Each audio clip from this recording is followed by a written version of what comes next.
Hello everybody, BrioS here, and for you guys today I have the free Mech you can redeem from the April 2022 free Mech event. And yes, ladies and gents, this is the iconic 30-ton butt plug of death, the Inner Sphere Light Mech, the Urbanmech. And the variant you can redeem free is the R63. Not exactly the best variant in my opinion, but hey, it's free so we can't really complain. And all you have to do to get this free mech is get 8,000 mech score over a period of over a month, and you can get this pretty easy. Just play a few games a day and yep, you should be able to get this. And in fact, for a bit more, you can get these free bolt-ons. Kinda nice, these exhaust pipes. Not as tacky as some of the other bolt-ons, so it goes in nicely. And like I said, not exactly the best variant, but it's still pretty fun and really darn tanky as all urban mechs are.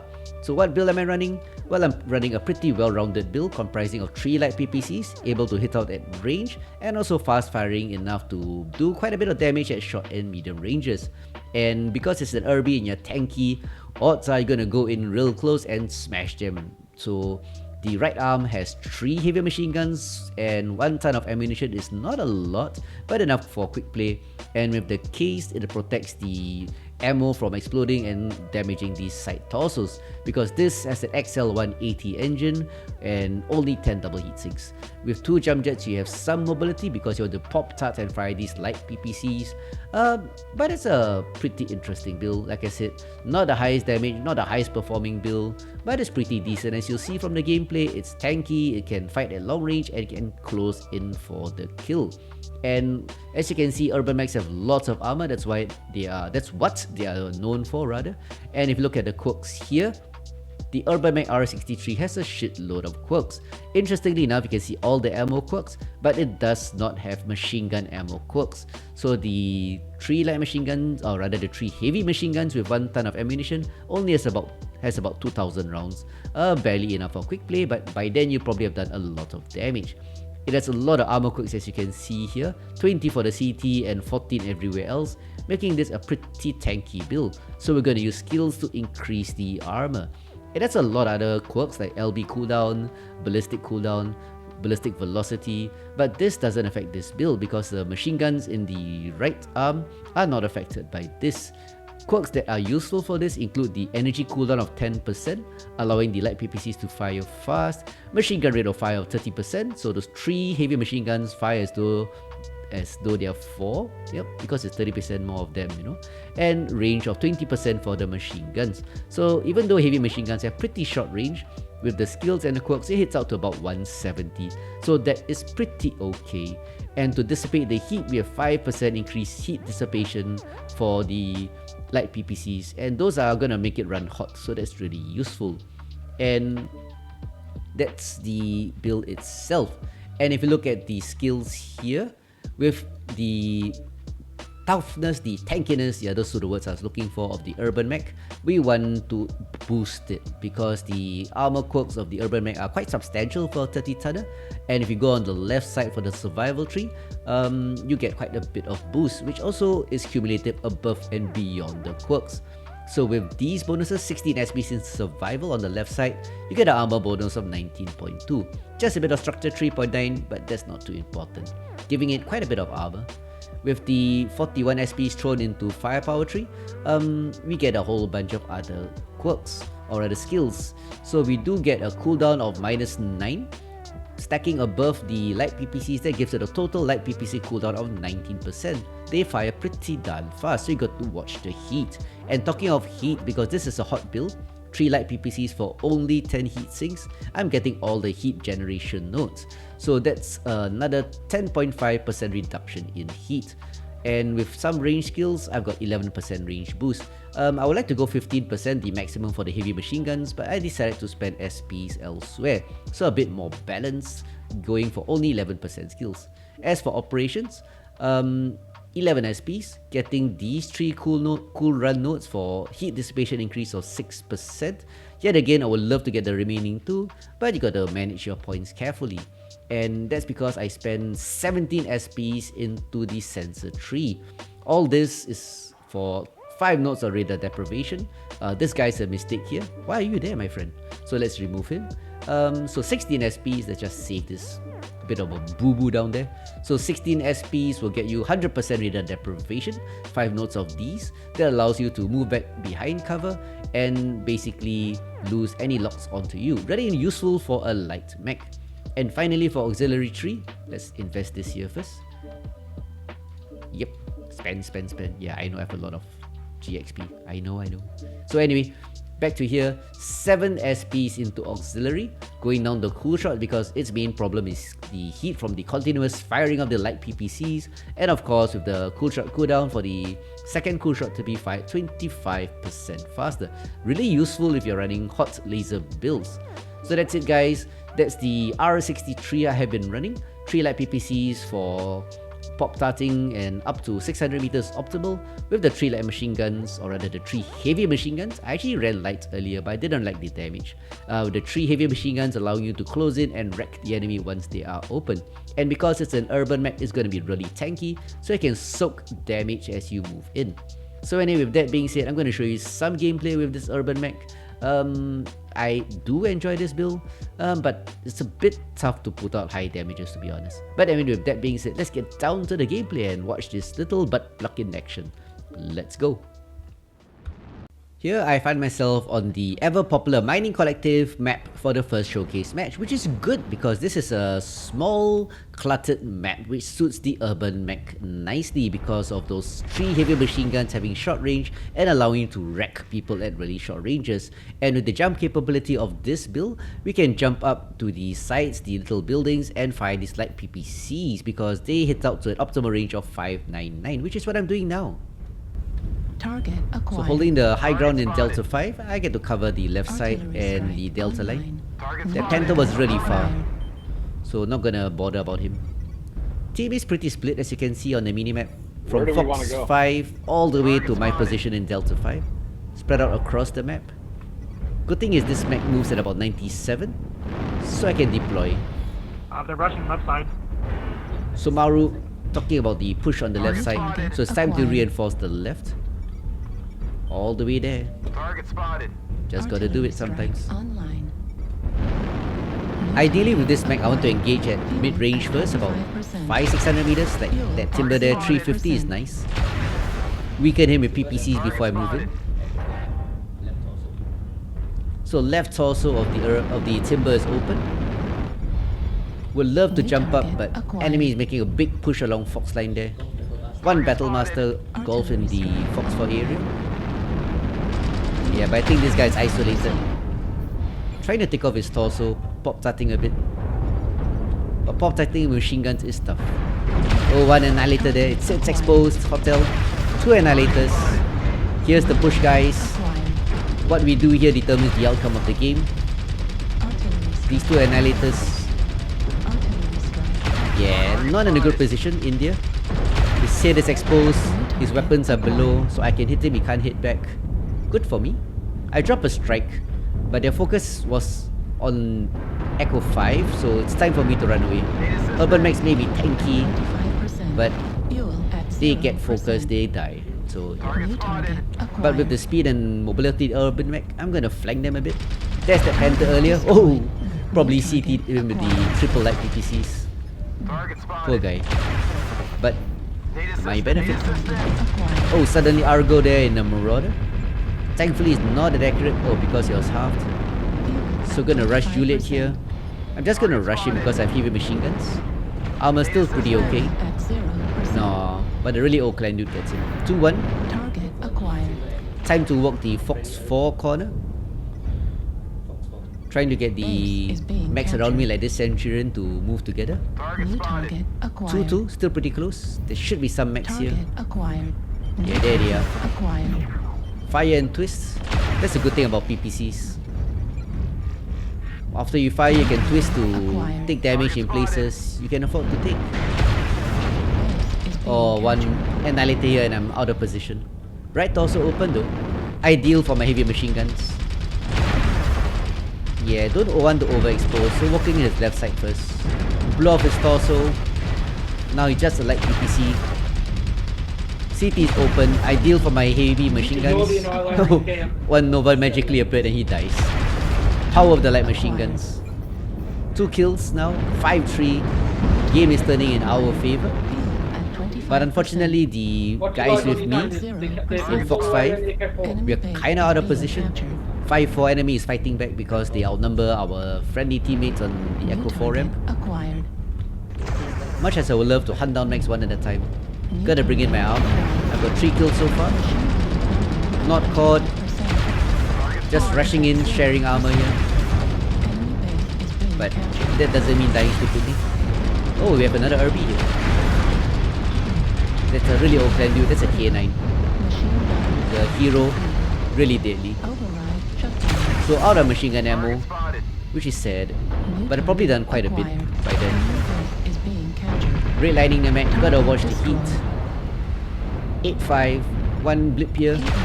It's a Viper. Fire twist. Standard procedure with PPCs especially. Trying to get a few more kills here. Playing very aggressively. Pressing W all the way. Charlie here, he's caught 80% heat. Really hot. Don't really want to blow myself up. It does an overheat damage protection from the quirk, but minimal. Yeah, taking heat damage soon. Yep. Just a bit of heat damage blows off components on the light. Enemy base is being captured. So gotta be careful about heat. Maybe you shouldn't sell the machine. So that's what Incubus. 6 mediums. But Anita's gets it. So with that Incubus going down, the game is more or less won at 11-5. In fact, I'm just going to fast forward this part of the video because the last guy is in disconnect. He basically realized the game was lost, he ran to the corner of the map somewhere, disconnected and shut down his mech. Which is not really nice because we all have to hunt him down. And I suppose he does this to preserve his kill-death ratio, but yeah, it's not really nice making people wait, wasting people's life, you know. But it does happen. But anyway, back to this build. As you could see in this match, the triple heavy machine guns really do a lot of damage, chewing up components like the Annihilator's weapons and wrecking the internal structure. So those heavy machine guns are really brutal, so it does encourage you to close in. 1 ton of ammo is kinda low, but as you could see, it's enough for quick play. By then you've done quite a bit, with the Light PPCs doing most of the other work. But anyway, that's it guys, the guy has not been found and yep, thankfully it's assault and yeah, that's the game, we've won. So with the game mode being assault, it's over. Thankfully we don't have to hunt him down, you know, like skirmish. But anyway, let's take a look at the damage output of this Urbanmech R63. So I know I've got 3 kills, but yep, 670 damage, 1 solo, 2 KMDDs, 9 components, not too shabby. And with that, we get a max score of 533, very decent. And from the close confines of Mining Collective, we come to the open, dusty sands of Tourmaline Desert. And the good thing about this build is that even though it has triple heavy machine guns for serious work at short range as you saw on that Mining Collective match, you still also have triple light PPCs which hits out to an optimal range of 599 meters or about 1002 maximum, which allows you to return fire at long ranges while supporting the team at shorter ranges, with the tankiness of the Urbie allowing you to tank and basically brawl, which is what I hope to do. But first, let's keep the team company, support them, and yeah, let's look for the enemy. So staying behind this timber, and yep, first target on top there, about 600 meters of flea. Interesting. If it's high there, yep, it's dual light PPCs. Box Emerald, the dual light PPC flea. With my armor, I'm gonna take point a bit, see what's around here. Oh, but there's a light mech there. A cadet spider with 2 flavors. He's bugging out. He's not dead. This is probably an alt, dropping your friends. A troll account, this guy. If he were a real cadet, he'd be dead by now. New target But anyway, team is probably pushing through Echo 6. Yep, there's Box Emerald again with the flea. A bit too far forward with that build. New target acquired. Yeah, the lights are really aggressive. Katana Cat 4 light PPC is probably the best light PPC mech out there. Left leg caught though. So yep, very wary of people on my right leg there. Corsair. Pop tarting, but nah, he ran behind cover. At 0%. I did notice I hit his right torso the first salvo of PPCs. So might focus his right torso. Always try to remember where you hit the target. Like Corsair right torso, make a mental note. So when you engage him, you can focus down that torso. Artillery strike Blow off parts that are online. already damaged. New target acquired. So at this point, the enemy is either pushing to my left, as you can see on the minimap, or maybe this guy here. Hello, Dervish, I'm behind you. Pumping machine guns. New target I didn't get the kill, but acquired. he died sad. Yeah, that's that Corsair again. Yep, right torso. Badly damaged. Now open. Gonna get my heavier machine guns to do some work here. Splash and... Pop, pop, pop, pop. Goodbye torso. CT is caught. Artillery strike online. I would love to push him, but they have quite a few mechs there, and I'm still just a light mech. So gonna let the big boys there push in. But yeah, Battlemaster's chickening out. Anyway, getting greedy here. Corsair Foxtrot's open CT. Can I get the kill? I'm gonna sacrifice armor doing this because definitely enemy will shoot back. I'm way too far forward. Target destroyed. No, but I didn't get the kill. Acquired. Surprisingly, nobody except Fox Admiral shooting me. I blew off something, probably an arm. Nothing in it though. So with the Mech Cat 2 beam charging, I'm gonna support him. Acquired. Shoot what he shoots, Critical. like this Battlemaster. My machine guns have an optimal range of 170, max 340. New target acquired. So it's still in range. Don't do much at 340, but yeah, machine guns still crit very effectively at maximum range. 3-1, Battlemaster now goes in. Time for me to support him, cover his right flank. 70%. Give me your left torso, Battlemaster. No, he blew off my right arm and my machine guns. God damn. Heavy PPC, 3 large pulse. No wonder. Huge alpha. Down. But I still have my main weapon, the Target triple light destroyed. PPCs. New And he goes target down. acquired. Pushed by my team. Heat level critical. Override. Kilos. down. Well, Target he's dead. destroyed. Poor rifleman. Base With that, is it's being 6-3. captured. More or less Target won. acquired. It is New conquest though. target Enemy is acquired. capping the base, as you can see from the bar at the top. Quite fast. So maybe the spider is there. There was a spider 5v. The flamers on him. But team wants to kill everybody, which is generally a good idea. Base. Remember, dead max can't cap. Jumping over him, Base trying to get a kill, but 25% captured. don't really want to take hit damage. Target destroyed. No, I didn't get that kill. New target acquired. There's Box Emerald. Oh, but he goes down. Override shut down. So 9-5, quite a Base storm. is being We captured. smashed them nicely. Just 3 more Target mechs to hunt acquired. down. Base 50%. Probably 1 or 2 captured. mechs at base. Got a bit of time, so let's hunt down this light on my left. Target acquired. Oh no, Target destroyed. he's dead. Base is being I've only got 1 captured. kill so far. Now it's time to go back to the base. Wow, the bar is going down fast. Thankfully, we have a medium mech in front heading back to the base. 75%. Sometimes captured. it's good to carry a strike and save it for assault like this, so you can just drop a strike on the base. Base is being captured. At this point, you want to hit the enemy cappers on base. Target That will acquired. stop cap for about 5 Base seconds or so. 90% captured. Oh no, look at the bar. We may have killed the enemy, but we may have lost the battle. Friendly Arctic cheater rushes in. 3 of us against 2 of them. Fuel at Oh, my shot at 25%. base missed the spider. Yeah, it's the spider 5v. 2 flamers, target cat acquired. bonuses. It's a troll mech. Oh, look at the bow. Oh, yes. But with the 2 friendlies in it, New target we have stopped cap acquired. just in time. Target spotted. 2 more seconds, or rather 1 more second, would have lost the match. But thankfully, one of these guys were able to hit him earlier and stop cap. 25%. Noble effort by Box Admiral. Caught his leg. With our Hunchy here, no way he can do it. Legs get blown off. And yeah, get him. That's it. Noble attempt by the enemy team. With them losing the match, not much LT Slides could do except to try and cap. So yeah, tight fight, surprisingly dangerous. 1 more second we would have lost. So 3 kills, 582. Not tremendous amounts of damage, but still very decent with a nice match score of 478. So that's it, ladies and gents, for this video on your free mech for April, the Urbanmech R63, running a combination of heavy machine guns for short range and light PPCs for pinpoint damage. Kinda effective, but most importantly, it's really fun to play. And with that being said, I hope you enjoyed the video, and I'll see you guys around. Ciao!